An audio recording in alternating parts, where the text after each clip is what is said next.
Hey, it's Craig. I just wanted to let you know that you can listen to Canadian History X early and ad-free on Amazon Music, included with Prime. Greetings and welcome to another episode of Canadian History X. If you'd like to support the podcast, you can.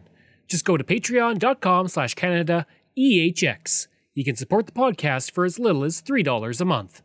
You can also donate to the podcast at my website. Go to CanadaEHX.com. Today, I'm talking with Miss Emily. Miss Emily is a Kingston-based artist who just released her first ever live album called Live at the Isabel. She also recently won the Maple Blues Female Artist of the Year, the New Artist of the Year, and the Sapphire Video Award. Gene Simmons has said she's the best we've ever heard from an unsigned artist, and I had the chance to talk with her about, COVID, her album, her inspirations, and much more. So enough of me talking about her, let's get to the interview. So how have things been during the pandemic and the lockdown over the past 7 months, I think? I know, we've lost count. Pretty much. Yeah. Things have been, good. I feel like a bit of an idiot if I say anything but good because I am an entertainer and my job is to make people feel good. So why stop now? So I just said things have changed. So I try and keep a good attitude. Mm-hmm. And that's nobody in my family is sick. And I don't know. I all about a good attitude. Might as well. I guess the album was recorded pre-pandemic, but did the pandemic impact anything with the album post-recording? So I recorded this album over the course of about 2.5 years. It was just tracks that were recorded on the soundboard at these live performances. I had no intention of making a live album at all. I was supposed to go into the Bathhouse studio here in Kingston with Gord Sinclair, who was producing a studio album for me the end of March. And so timing being everything this year, that didn't happen. So over the course of the next few months, I was like, well, it doesn't look like this is ending anytime soon. So I guess I better create something out of nothing. And so there was no pre-planning with this album at all. And when I finally put it together, it was literally weeks. It was just literally weeks of work, not months or years. It was weeks of work, make it happen, call in the troops. Everybody works at a speedy pace and out she goes. So. It kind of answers my next question. I was going to say why did you release a live album? But I guess the pandemic kind of forced your hand in that regard. Yeah, it's been 3 years since my last studio album. It was released October 2017. And although we didn't, I released it with a couple guys from the Tragically Hip, and we happened to release it a week after Gord Downey passed away. So timing being everything, we released it. We did 2 shows here in Kingston to celebrate the release of the album. And then we didn't do anything with the record. I did nothing with the record for another several months because it just was a sad time for all of us and just didn't seem to make sense. So, the last record was such a weird situation. I knew I needed something out this year. And so, so here we are. You have amazing timing with your albums, it seems.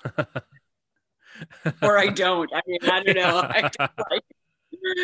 I know. It's good. There's that good attitude again, Craig. It really comes in handy. Absolutely. So kind of the year kicked off really well. How was it winning the Female Vocalist of the Year to kind of kick off your 2020? Amazing. Yeah, just being nominated for some Maple Blues Awards was like a super highlight of my life for sure. And having not really been recognized outside of the little communities that I have always played in, it was just nice. And it was a win, I thought, for my, I don't like to call them fans, but my music supporters, my longtime music supporters, because they've put in a lot of time and energy into celebrating what I do and supporting what I do. And I felt like it was a win for a lot of us who are kind of on this little team of mine. So. And you have an album slated for next year. I do. Studio album. So we're already getting creative because the way we've always made albums is like, smush a bunch of people into a room and do a bunch of live off the floor stuff. Well, that's really doesn't look like we're going to be able to make records like that anytime soon. And do I want to put this off indefinitely? No. So I'm starting right now the process of brainstorming with my producer Gord Sinclair, and we might call in some different troops for this one, kind of all over, because it seems to be the way people are making music right now. And I think that's the most responsible way to do it, is to not shove people in a room. So we're going to try and, weigh our options for safety first and go from there. And now the album's out October 30th, but you've released the kind of the first single off of it, the live single. So tell me about the Sellout and kind of how that song came about. So we released the Sellout the middle of October, and that song, there's a studio recorded version that I actually recorded about 10 years ago, believe it or not, and it was on my 2014 album Rise. And that was a record I made that I'm really proud of, but I literally did nothing with that record. So I released it, did a big party here in Kingston, 500, 600 people showed up. We had a great time, and that was it. And much more music back in the day. Played a video I made for the recorded version of the Sellout, the studio version of the Sellout. That's how old that song is. So it's never really seen light of day, and I think it's probably one of the best tunes I've ever written. So it was time for it to shine.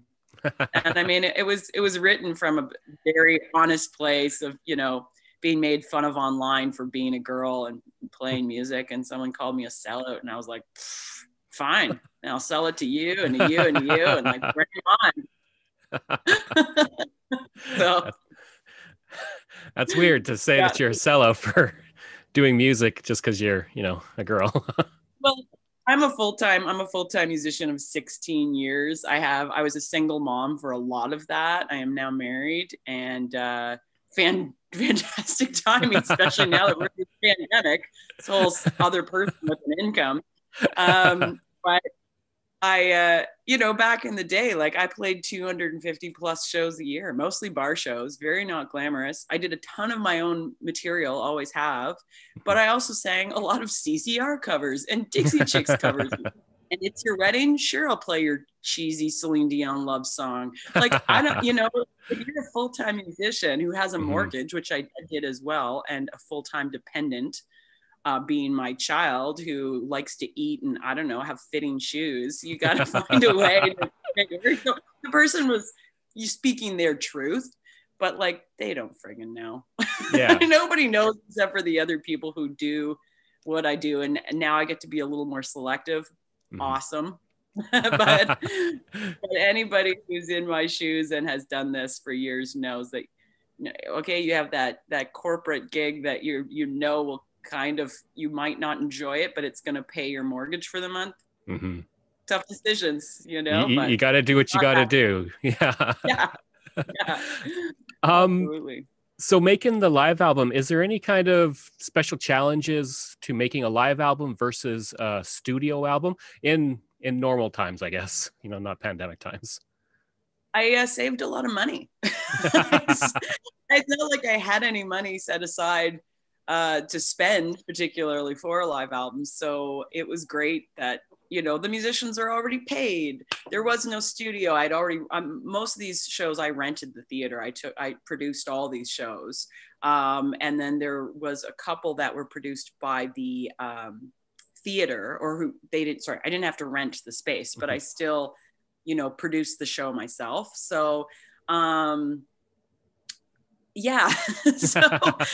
So saving money, that was a big difference. I had a lot of work to do myself. I essentially produced the album myself because I had to decide what had to happen with it, and sifting through all the music and figuring out where everything goes order wise and stuff. I was taking on a lot more jobs, but welcome to the music industry in Canada, my friend. Yeah. What do you hope people get from your music and the new album, especially kind of as things are now? It's been brought to my attention that a live album right now is actually incredibly appropriate because we can't go see live music, and we have, that theater holds 500 people and all those shows are sold out. So that hearing the audience is awesome. Mm-hmm. Even when I listen to it, I'm like, that's why I listen to it, actually, is to hear the audience applaud after I sing the song. What a novel idea. It's been a while. So, yeah, I think releasing this album, I mean, it all happened. It was all meant to be. And I'm really, really happy that it's a live record and not a studio album, actually. This was the time for it. Mm-hmm. Kind of related to that, I like to ask various artists when I interview them, especially with COVID, do you feel like people are seeing now how important the arts are to our lives because of the time that we have to spend at home in lockdown, not going out? So whether it's music or books or TV, are we kind of starting to see how important arts are to us? I hope so. I think I am personally, and I've heard from a lot of people who have reached out on my social media pages, and they seem very much connected to the arts community, even more so. My little fan base is all over the world. I have this really cool group of people who follow my music, and they literally are from all over the world. And so, watching them come together and make friendships amongst the group of them and stuff, and hear them or watch the chat on some of the posts that I make and videos I post. Yeah, I think there's even more of an appreciation than there was before. I hope it sticks with us. I hope we remember that this is an important factor, that an important fabric that makes up this country and makes up this world. And I really hope that sticks. We've kind of gotten used to the new normal. Well, I hope some things don't go back to the way they were, and appreciation for the arts, I think, is one of them. Just talking about your influences, you mentioned CCR. I'm guessing Celine Dion isn't an influence, but just because of what you said. But what are some of the main influences? Nothing against her. Yeah, no, I get it. I'm not an idiot. But what are some of your main influences in music and in your own songwriting and everything? I'm really fortunate because I'm a child of the 80s. I was born in the 80s, and my parents could have had me listening to the worst music ever created in the history of time. But sorry, 80s music lovers. There's some good stuff in there, but I'm really fortunate. My parents had records. I grew up on Carole King's Tapestry and a ton of old soul music. Otis Redding, Sam Cooke, Aretha Franklin, lots of Ray Charles, Stevie Wonder. That's what I grew up on. And so I think that's really helped shape what I do. And then more recently, in the past 20 years, I've listened to a lot of Susan Tedeschi.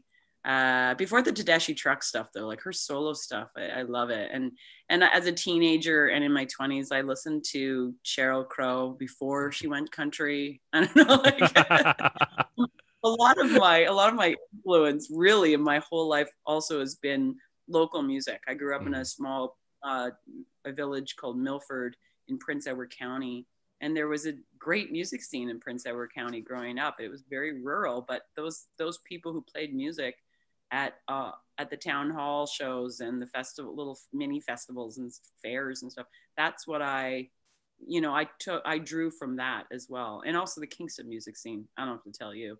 It's, famous music scene of amazing artists. And that continues to this day, of all ages, which is so cool too. So always influenced by that. It's kind of hard to say because we don't really know what the future holds, especially now. But what's kind of on tap for you coming into 2021, other than the studio album? I hope live music. There was some really brave venues that hosted shows this past the past couple months, and I've got a couple more in a theater and another live music venue over the next couple months. I hope those doors open up. I am booked to go out west in April because there are some there's some venues that are brave and they're following the rules. And that's great for someone like me, because I was doing some traveling across the country. And, you know, my daughter is 15 now. So now I can leave her for a little bit longer chunks of time, like up to 2 or 3 weeks. Big deal if you're me. And so I hope more music, more live music opportunities. We're going to find a way. We're not going to cancel the entire festival season of 21. We're not going to do it, because the people are already trying to figure out how they can make it work. We'll follow rules. We'll figure it out. We will do it. There will be live music, people. I promise. Do you feel like people are being really innovative with those, with live shows? Like you're seeing like Zoom shows, you're seeing people in their cars, things like that. So are people really starting to like, we need music, we need arts, let's figure out a way to do this that we're not endangering everybody? Absolutely. You know, I did my first live stream performance on Facebook. I think it was March 16th or March 18th or something. It was like right out of the gate in the first weekend. And I wasn't the only one, obviously. And of course the live stream shows grew from there. And now I've done a couple now at theaters. So festivals or theaters have gone online with full sound and light tech and a stage, and we film it and people can watch from home. So now I have my full band there. We haven't learned how to pay for that really yet. But that's the next step. You know, the online tip jar, people were really generous at first, but of course everybody is hurting for the most part. So that's, you know, I don't know how long we can actually sustain that, but I'm impressed with what people have done. And I know I'm open to suggestions always. So, you know, if you have any great ideas, let me know. And in regards to that, how can people, it's kind of my last question, but how can people get in touch with you, find your music, find out more about you, maybe see some of the videos that you put together? So how do they learn more about you? So I have a website, themissemily.com. And I have CDs for sale on it now. We just launched, I haven't even announced it officially, but we just launched a merch shop for the CD sales, so I can ship those all over. Of course, all the digital streaming platforms have my music, including the new album. And I am very active online, always have been, because I don't tour extensively 10 months a year or anything like that, because I am a mom and have to focus a lot of my career close to home. So I have a very busy Facebook page, facebook.com/themissemily_music. But if you just do a Miss Emily search, hopefully it comes up. I do weekly videos every Monday. We call it Miss Emily Mondays, and I do a weekly video. There's lots of other good stuff on there, and there's really cool humans that interact on that page. And then, of course, Twitter and Instagram @the Miss Emily. I'm on there a lot, and I always love to hear from people. So I always encourage people to write me, message me, tag me and stuff. Let me know what's up. I'm into it. I hope you enjoyed that interview with Miss Emily, and I encourage you to check out her website. You can reach me at craig@canadaehx.com. You can visit my website where you'll find hundreds of articles on Canada's history, as well as all my podcast episodes. Just go to canadaehx.com. And again, you can support the podcast for as little as $3 a month. Just go to patreon.com/CanadaEHX. Thanks. We'll see you again next time.